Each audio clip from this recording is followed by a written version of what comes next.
Every time you board a plane, you put your trust in the pilots. And every time pilots enter the cockpit, they put their trust in computers. It's a complicated relationship between man and machine. And when it doesn't work perfectly, disaster can strike in an instant. We're gonna turn over! We didn't know we're gonna live or die. Autopilot! Life and death decisions have to be made in a moment. Confusion can kill passengers and crew. Flying in today's world is a very complex task. The pilot's always the last line of defense. When the worst happens, the question is, who's flying the plane?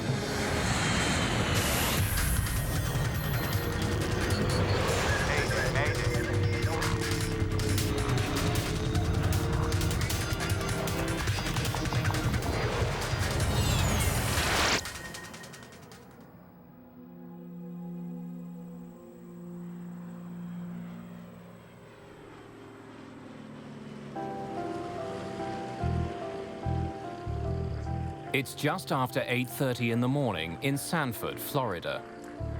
These student pilots walk out to ground school. Their topic today, a Cirrus SR-20. This is one of the newer models. We can tell just from looking at it because of the lights on the wingtips called recognition lights or recon. Every year, dozens of students enroll at the Delta Connection Academy, hoping to eventually become pilots with major airlines. Their lives, and one day the lives of the passengers they fly, depend on their deep understanding of their airplane. From this side, right here, you can see the propeller governor. The majority of our students come to us with zero or very little flight time. We want to run someone through our entire program and end up placing them with one of the regional carriers. The wingtips here are called Horner wingtips. They help to reduce the induced drag. These flight students are getting started on smaller aircraft. In the years to come, they will move into large commercial jets boasting the latest in technology. When you go back to the Wright brothers, they had no automation and everything was by muscle power other than a small internal combustion engine. Everything that they did when they moved the wings, the elevators, and the rudders, they did manually. But in the last 100 years, technology has revolutionized flying. Pilots share the cockpit with automated computer systems that control virtually every aspect of flight. It can do everything now up to and including land the airplane. Everything is set so that the autopilots and automation systems are tools for the pilot to use, but they're not a replacement.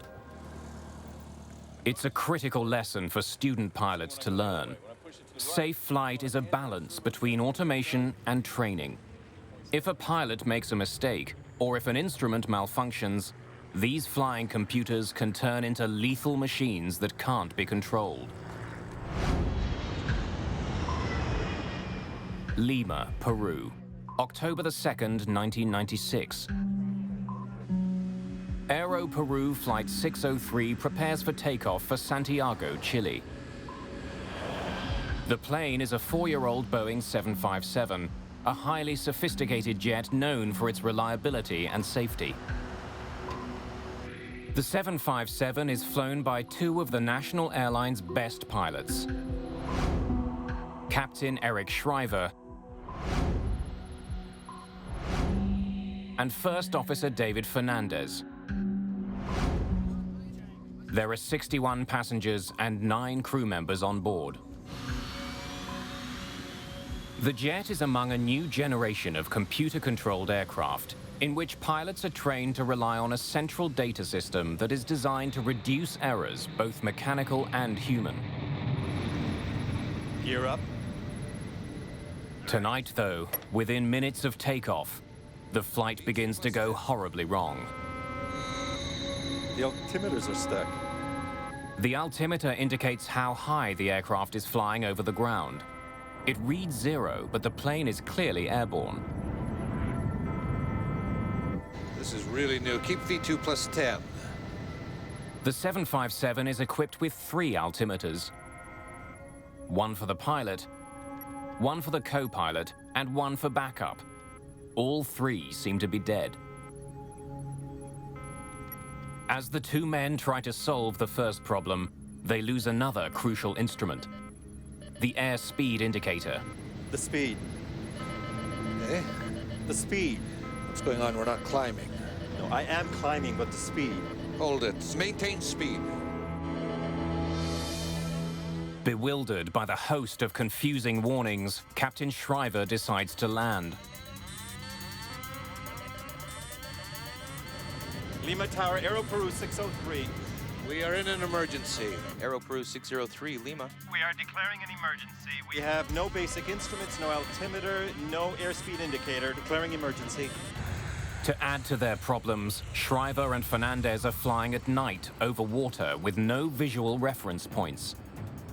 Not being able to trust their instruments, the pilots are flying blind. The airplane was controllable, but you first have to diagnose what's wrong. And it's very easy from 20/20 hindsight, sitting here in a chair on a nice sunny day, to say, this is what he should have done.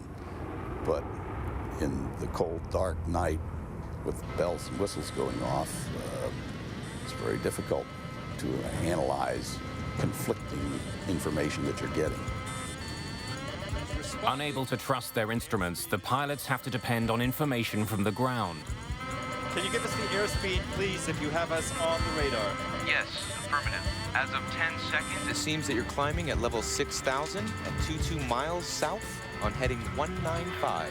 Okay, we have that. We're on heading 190, and we have 7,000 feet on the altimeter. Yes, correct. You are now reaching 7,000. Even as they try to return to the airport, the havoc in the cockpit gets worse. Systems warn that they're over speed. Overspeed. They're flying too fast. extend the speed brakes. Now the stall warning sounds.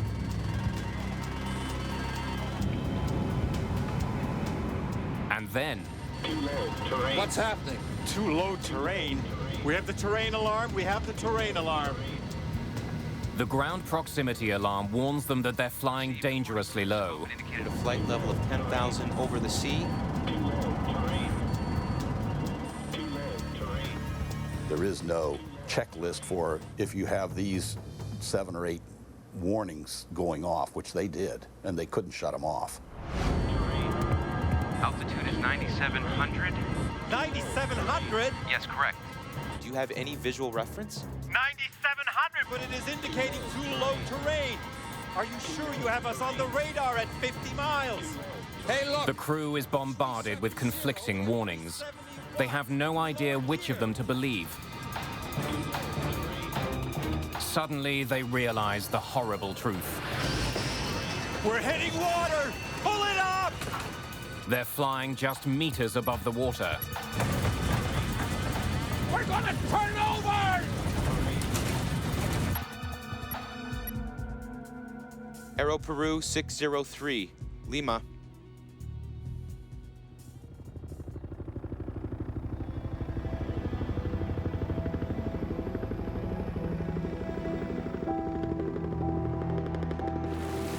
There are no survivors from Flight 603. All because something caused the onboard computers to go haywire. Searching through the Pacific waters, investigators managed to find the data recorders. It was clear to us that they were really experiencing a problem with airspeed and altitude. On the 757, devices called pitot-static tubes measure the airspeed and altitude. They're small external sensors which relay that information to the plane's computerized systems.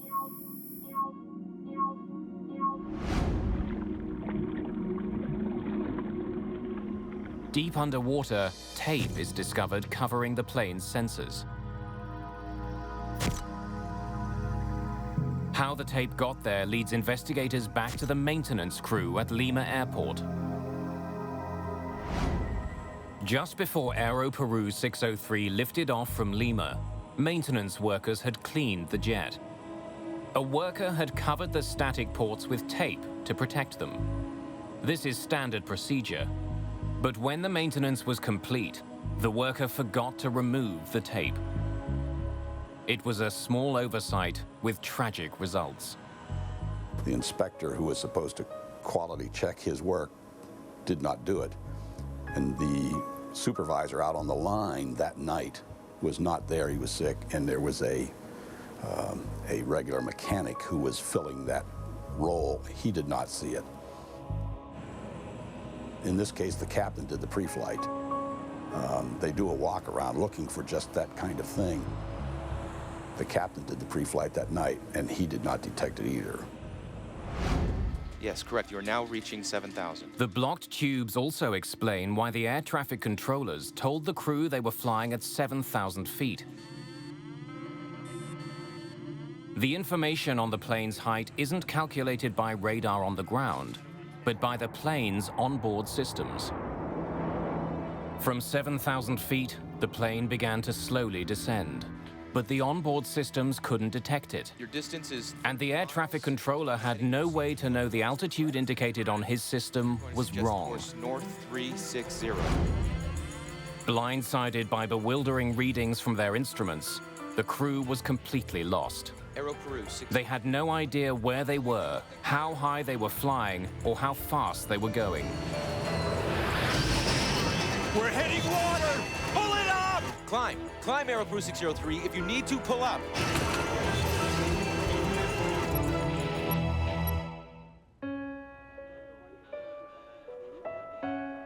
Aero Peru was a deadly lesson about how dependent pilots have become on their automated flight systems, and how helpless they can be when the systems are crippled. Student pilots need to understand the complex technology at the heart of their airplanes. When something goes wrong, they need to know who's in control. Because even an experienced pilot can rely too heavily on his systems. And when he does, disaster can be just seconds away. All right, gentlemen, what we're going to do today is practice rejected takeoffs in preparation for the V1 cuts. It'll be engine fire, engine failure, or loss of directional control. At the Delta Connection Flight School in Sanford, Florida, students are facing the worst in the safety of a simulator. No pilot can graduate unless they can deal with problems they may never have to face in the real world. The course that I teach, they work as a crew, they'll get 26 hours in the simulator, 13 hours in each seat. Simulation can now introduce problems that are hard to introduce in the air. Doing it with simulation allows it to be repeated, and then if you are ever faced with the emergency, it becomes almost a matter of routine. All right, connection 500, you're clear for takeoff. Clear for takeoff, runway 4, connection 500.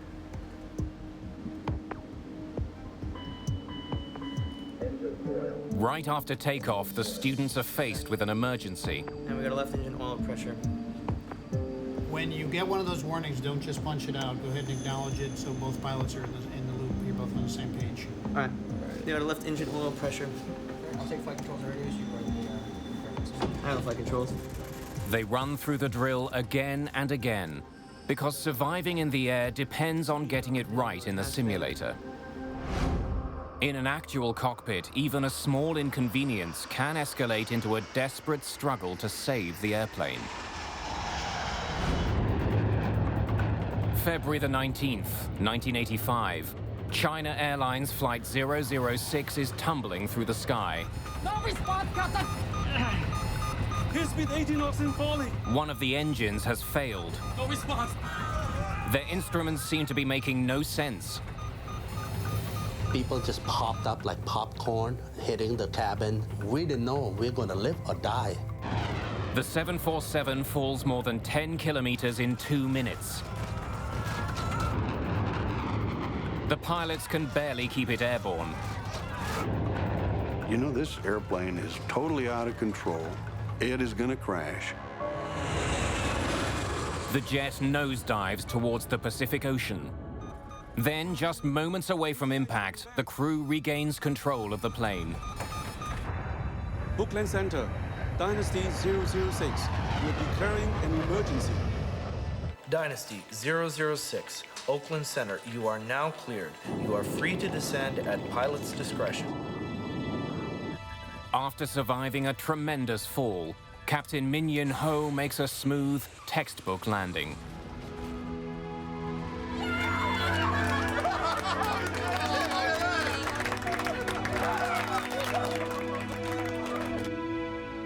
I thought he was a hero. He saved our life. And we thought he was a hero and everything was fine. 24 passengers have suffered minor injuries. One crew member is hospitalized and soon released. But the 747 looks like it's been through a war zone. Parts of the entire tailplane at the end were ripped off, as though a tornado had come through or a crane had been in and ripped pieces out of it. Investigators soon realized the damage to the plane wasn't the cause of the problems, but had actually occurred during the plane's wild plunge. They pore through maintenance records and flight logs to try to determine the cause of the near-fatal incident. Inside the plane, investigators find a worn valve. It led directly to the failure of the jet's fourth engine. But this shouldn't have caused the plane to fall through the sky. Engine 4 flamed out. The loss of thrust on a four-engine airplane is a minor event. It's an event, you have to take care of it, but the airplane will fly on 3 engines with no difficulty. I do not think I was fatigued. The captain tells investigators that while the crew was dealing with the faulty engine, he left the autopilot in control of the plane. But on this 747, the autopilot does not control the rudder. Autopilots are set to maintain stable flight. If something goes wrong, the system tries to respond. With more engine power on the left wing, the China Airlines jet began turning right. The autopilot reacted by using the plane's ailerons to try to keep the 747 flying straight. But the ailerons weren't up to the job. The jet kept turning. In order to keep it from turning to the right, the proper thing to do would have been to step on the rudder. Now, it's possible that he'd forgotten that the autopilot didn't use the rudder. He may have been assuming all along that the autopilot was just flying the airplane the way a human being would have, which it wasn't. Focused on his malfunctioning engine, Captain Ho left the autopilot in control. But without the help of the rudder, the ailerons were losing their battle to keep the plane level. The gentle turn got steeper. The airplane started to lose speed, and in the end, it was really that little error of airmanship, the failure to step on that left rudder pedal, that triggered everything else. We're banking right, Captain. Airspeed 230. Facing mounting problems, the captain finally takes complete control of his aircraft. We're banking right, Captain. I'm disengaging autopilot.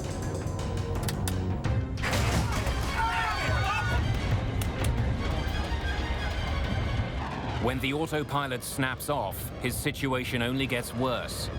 Without the ailerons to control the jet's bank, the plane flips over. It plunges into thick clouds, and Captain Ho is unable to get his bearings. The crew has no visual reference point. They have no idea which way is up. They're totally dependent on their attitude indicators, but they don't think they're working properly. I've lost ADI. The ADIs have malfunctioned. It's going out of limits. But the instruments had not malfunctioned. They told the crew an unbelievable truth. They were falling towards the Pacific Ocean. They simply didn't believe what they were seeing, and they thought they had lost their attitude instruments. They hadn't lost their attitude instruments. The airplane was, in fact, embarking on an aerobatic maneuver.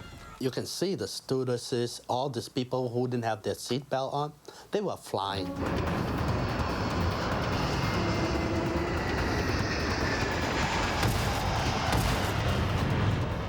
It's only when the plane finally breaks free of the clouds that Captain Ho is able to regain control of his plane. I can see the horizon! Because he now has a visual reference.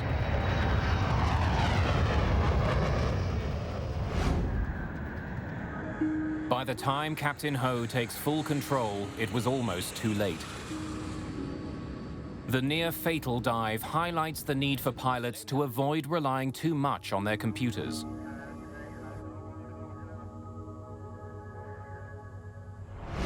So what automation has done, in a sense, is taken pilots and taken them from being hands-on kind of controllers of the machine to monitorers of what the automation is doing to the machine. You really are just sitting there with your arms folded, and this goes on for hour after hour after hour. And understandably, people become stupefied. But whatever mistakes the flight crew made, they did succeed in their ultimate task. The one big thing they did right is they saved the airplane. And in principle, that's all you ever need to do right. You need to save the airplane and you need to save the passengers, and that's what they did. Student pilots practice emergencies again and again to ensure that when disaster strikes, they handle it correctly. Automation is an enormous aid to long-distance flying, but if a crew doesn't fully understand how their plane works, they can quickly get into a situation from which they cannot escape. Autopilot engaged. Autopilot engaged. 10 years after the China Airlines mishap, another crew is baffled by a more complicated autopilot and fails to take control until it's too late.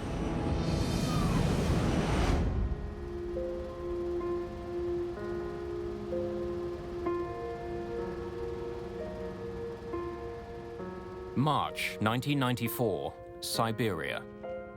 Search parties comb through the wreckage of Russian International Airlines Flight 593. All 75 people on board are dead. The plane was one of the newest in the fleet, a European-built Airbus A310.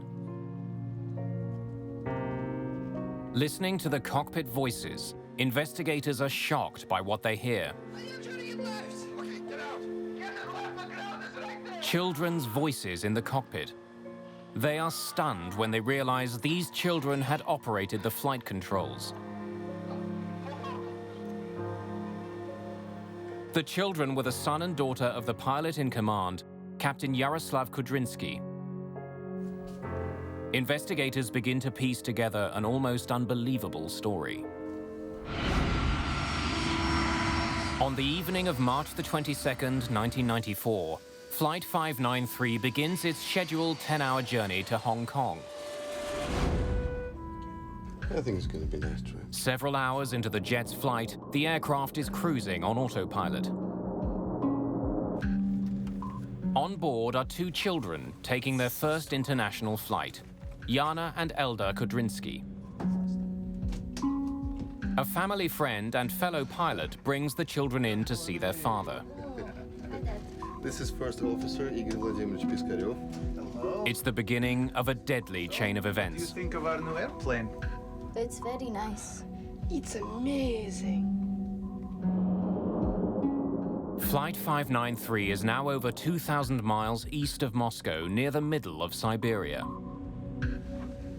Secure in the knowledge that the autopilot is flying the plane, Captain Kudrinsky allows his children to sit in the pilot's seat and hold the controls.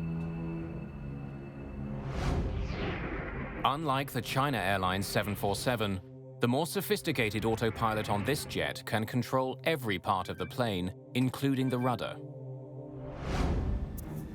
Eldar's small pressure on the controls actually turns off part of the autopilot. Eldar is now manually controlling the jet's ailerons. Imperceptibly at first, the plane begins to bank.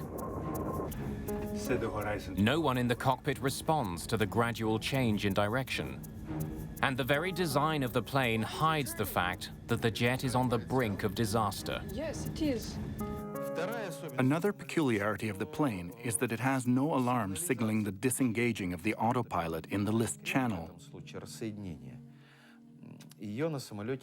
While our Russian planes have an alarm sounding in such an event. The autopilot is still controlling the plane's other functions. Only the ailerons are in Eldar's hands, but it's enough to affect the plane's flight.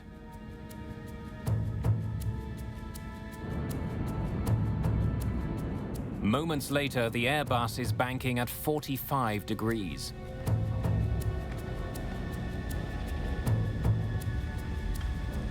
The force of the turn pushes everyone into their seats. Guys!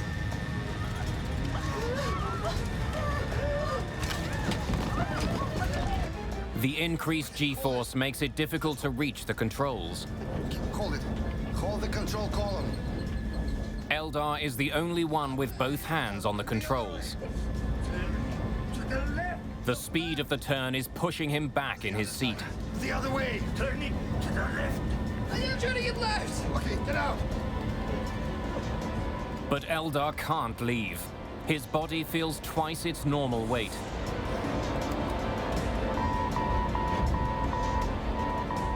Suddenly, an alarm sounds. The autopilot is shutting down. When the jet reaches such an extreme position, the autopilot is designed to completely disengage. It's a safety feature to put the pilot back in complete control. But in this case, a teenager is in the captain's seat.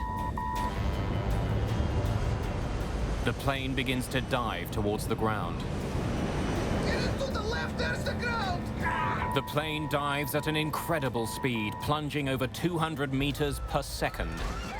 For the passengers, it's like having an elevator suddenly fall out from under them. Get out! Get out! Captain Kudrinsky fights his way back to the pilot's seat. But it's too late to save Flight 593.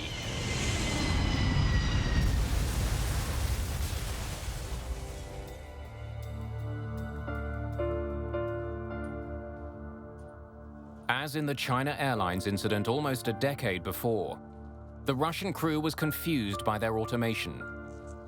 But in this case, they couldn't regain control until it was too late. The accident began not with a mechanical problem, but with a simple decision made by a very experienced pilot. I've never heard of anything like that before or since. It was very unprofessional on the part of the captain. The first officer also bears some responsibility for not raising major objections immediately. To allow someone unqualified to sit in the seat of a commercial airliner is unthinkable. The crew's mistake was compounded because they didn't fully understand their computerized systems. We've gone into a zone, a holding pattern. 10 years later, another experienced pilot gets confused by his instruments. And this time, the situation is complicated by a common sensation pilots are trained to ignore.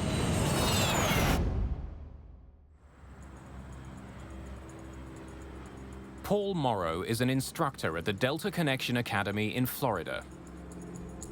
His job is to put students in extremely uncomfortable situations and then get them to land safely. Upset recovery is where we take a student or any pilot and we try to get them the ability to recover their aircraft from an unusual attitude or an upset, such as wake turbulence, wind shear, unintentional stall. We're going to do a low-level pass and bring right down to the edge of the runway, and then just about halfway down we're going to break up and demonstrate how quickly we can get the aircraft into a nose-high situation. At that point we're experiencing, in that first portion of the pull-up, we're experiencing the max G-load in that turn. We're hitting just about 6.5 Gs for that pull.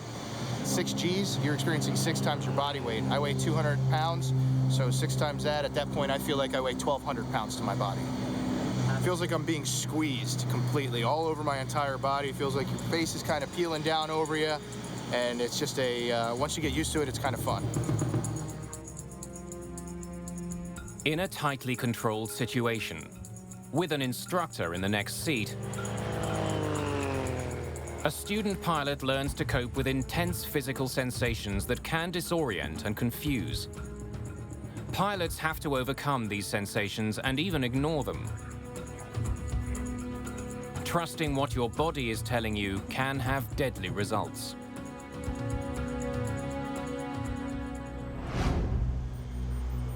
January the 3rd, 2004. A Flash Airlines charter flight is preparing to depart from the popular tourist resort of Sharm el-Sheikh, Egypt. 148 people are on board. Good morning, ladies and gentlemen. On behalf of Captain Kader and his entire crew, we welcome you on board Flash Airlines Boeing 737-300. The captain is 53-year-old Kader Abdullah, a former officer in the Egyptian Air Force. He has over 7,000 hours flying experience. Clouds and sky clear. QNH 1013.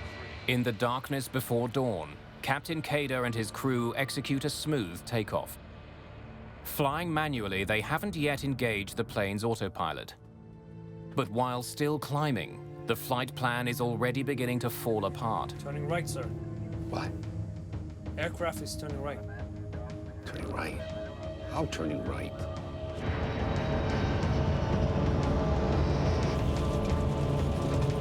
Overbank. Autopilot. Autopilot in command. Autopilot. Autopilot! No autopilot, Commander.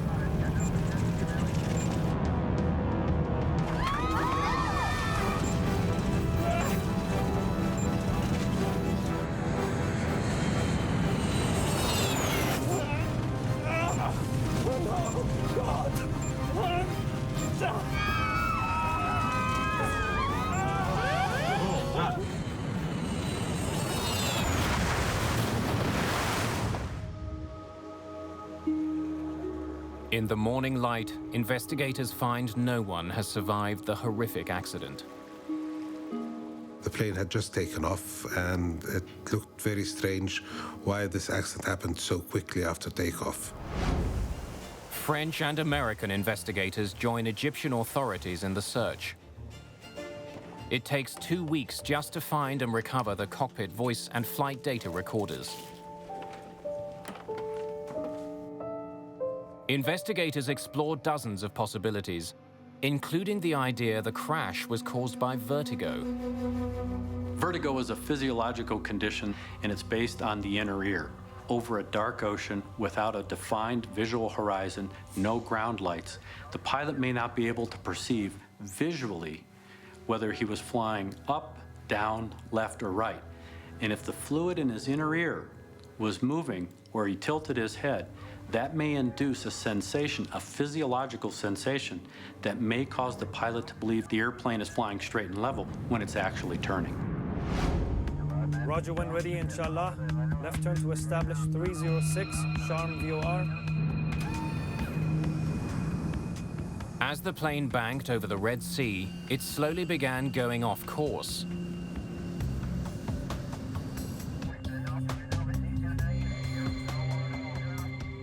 But the pilot says nothing. It seems that he's unaware of the changes to his flight path. It is actually a very high workload situation, and when there are no visual cues outside because it's a moonless night and you're over featureless territory with no lights in it, you really, as a professional pilot, should be totally aware of the fact that this is a situation in which you could get disorientated. Precisely what the captain perceived is unknown. What is known is that his control wheel slowly inched towards the right. Turning right, sir. What? Aircraft is turning right. How turning right? In this particular instance, not only are you trying to fly the airplane and understand situationally what's happening, but you're going through the mental gymnastics because your expectations are one way. Meanwhile, you have a first officer who's telling him something that's totally different. Even with all the conflicting information he was getting, investigators discover that Captain Kader almost recovered control of his plane. It is interesting that the recovery starts as the airplane turns towards the coastline. The lights on the shore would have given the pilots a clear and unmistakable view of the aircraft's attitude. This is the moment that the disorientation disappears, and this is the moment that the recovery begins. Sadly, there isn't enough time to save the aircraft. The tragic fact remains that Captain Kader had all the information he needed to save the plane right in front of him. The thing that is important when you're experiencing spatial disorientation or vertigo is to put absolute implicit trust in your instruments, that they are telling you the truth, and that whatever your sensation is a limitation of human beings. Trust the instruments. It's a lesson that's hammered home every day at the Delta Connection Academy. Brian Patricia is one of dozens of students here who wants to fly commercial passenger jets. It's a goal that's still years away. It should take me between 5 to 6 years at a regional airline before I move on to the major airlines. It's a typical journey. Senior crew members for international carriers often have thousands of hours of flying under their belt. But each one of them started with none. There's a very old saying that says, as soon as you feel like you're no longer learning with aviation, get out of it, because it's going to hurt you. Training is ongoing. Recurrent training is an integral part of safe flying. The reason we have the safe level of flight that we do today is in a very large part because of the adequacy and completeness of the training. Relying on your instruments, trusting your automation is one of the most fundamental lessons of flight training. Insert the ignition key, clear the propeller area, and then start the engine.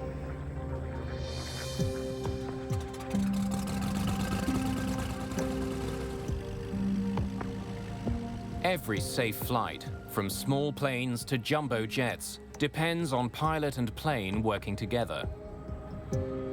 But even if a jet's technology is crippled, modern planes are so well built, pilots can still bring them safely down. August the 24th, 2001.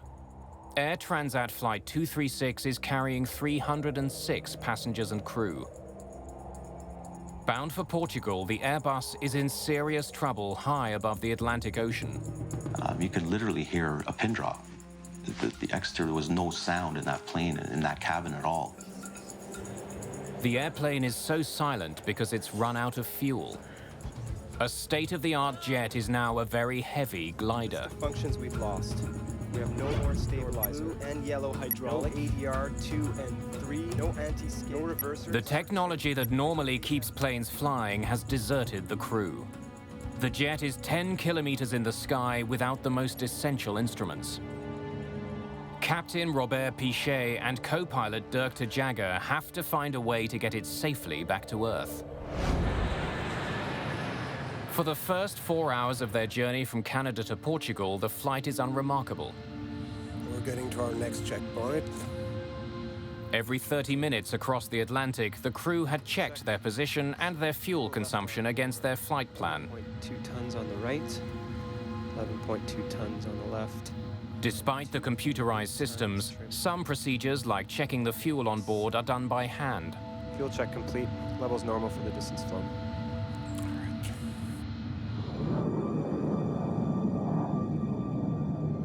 But then, a small alarm breaks the air of routine in the cockpit. Look, we're getting a warning signal. Oil temp low and oil pressure high on number 2. The computer display shows that the oil temperature is low in engine number 2, but it also shows that the oil pressure is high. Look in the QR8 for more information. A low oil temperature indication is normally indicative of bad readings, bad sensor. Oil temperatures don't decrease normally, they increase. A low oil temperature would be of no concern. The high oil pressure is a very strange indication. It's very rare. In fact, I've never actually heard of one. The oil readings are so unusual, the pilots believe they might indicate a computer error. But captain and first officer keep monitoring the oil levels. 30 minutes after the first alarm goes off, another warning sounds inside the Airbus. Fuel imbalance warning. Haven't seen that before. Follow all you can action. I have air traffic control. In the Airbus 330, most of the fuel is contained in large tanks on the wings. The computer had detected that the fuel level on the right is significantly lower than the level on the left. Looking it up in the flight manual recommends transferring fuel through a special cross-feed valve. Fuel will then flow from one tank to the other. Once you begin a cross-feeding procedure to correct a fuel imbalance, restorative action should commence quite quickly. In other words, the situation would not continue to get worse. Even though the crew is following proper procedures, the situation does get worse. Fuel quantity isn't rising in the tanks for the right wing. Check fuel quantity. Looks very low. Hold on. That's much less fuel than we should have. It looks like a fuel leak. Check again. The systems monitor hundreds and hundreds of sensors, and they can be affected by such mundane things as a little bit of frost or ice on a sensor can cause it to present bad data. But in fact, the reading is accurate. There's a serious leak in one of the engines, and Piché has been transferring precious fuel into the leaking tank. The fact is confirmed when co-pilot De Jager completes another fuel check. According to all the gauges, all the tanks in the right wing are way below the level they should be according to the flight plan, and there's hardly anything in the other ones. What about the trim tank? There's nothing there either.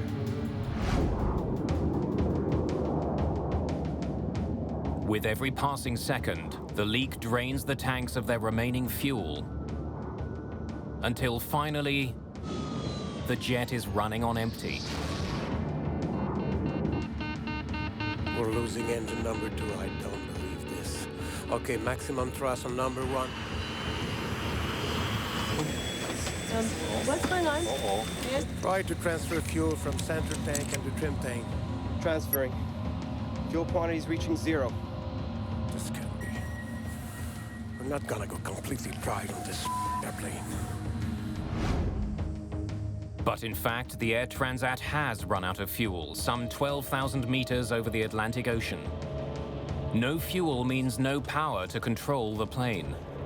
But the jet has one last trick up its sleeve, one last source of power. The crew deploys a rarely used backup system. It's called a ram air turbine. It will deploy from underneath the fuselage near the wing fairing, and it's a small propeller that deploys out the bottom of the fuselage, and it spins in the wind. And that small propeller will provide very limited electrical and hydraulic systems to run the aircraft. In other words, although it's a glider, at least it's a controllable glider. When it took off, this Air Transat jet was a state-of-the-art marvel. Now it's falling from the sky, and the crew has to hope this last piece of technology will help them get down in one piece. A passenger plane has run out of fuel. The Air Transat jet is now an enormous glider with more than 300 people on board. The crew have diverted their flight from its destination in Portugal. The plane is now heading for a military airbase on the tiny island of Terceira in the Azores. I saw flight attendants with life jackets in their hand running down the aisles. And obviously that was a sign of fear. What was happening was the first question that popped in my mind. If Captain Robert Piché can't make it to the airport, his only other option is the ocean. But Piché doesn't want to risk it. Planes aren't designed to survive landing on water. In 1996, a Boeing 767 ran out of fuel off the coast of East Africa. Its last moments were caught on amateur video.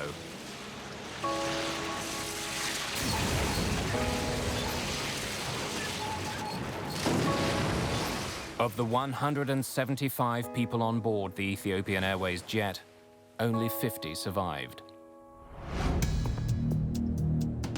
Without vital controls, Captain Pichet and co-pilot Dirk de Jager have to rely on each other like never before.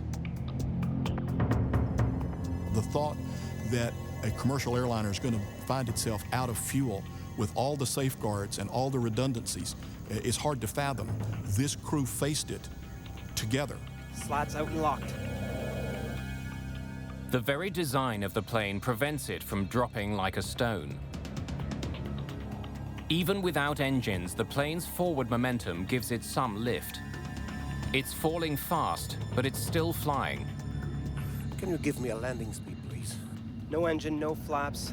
Ideal approach speed is 170 knots. We're too fast. Yes. But the runway is very long. But at the end of the runway is a very steep cliff. Using the power available from the ram air turbine, Captain Pichet forces the plane to turn steeply, trying to burn off some speed.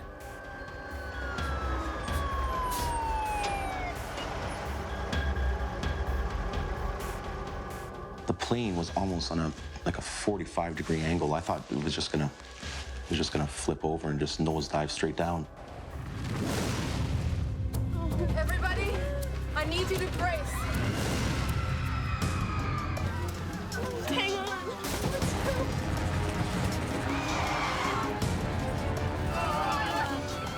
The tires have blown.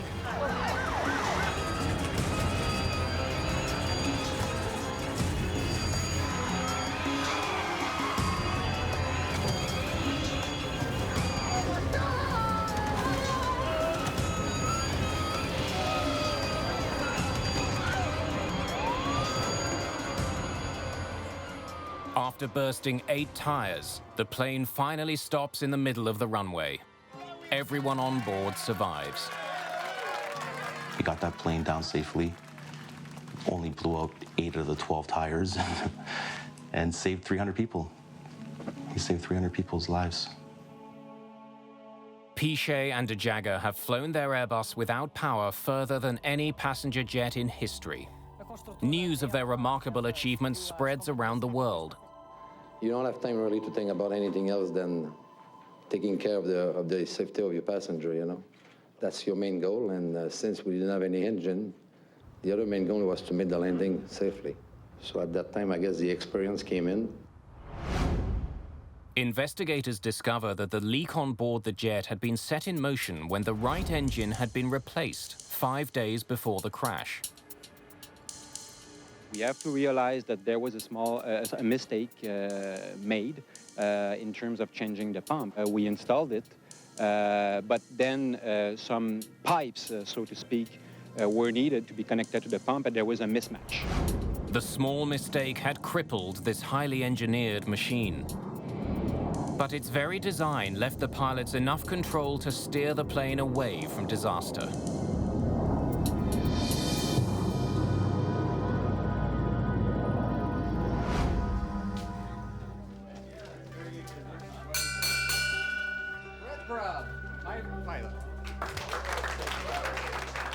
At the Delta Connection Academy in Sanford, Florida, another student has earned his wings.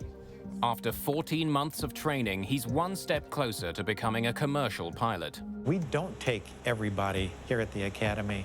We want people that are motivated, that want to come, that have a passion for flying.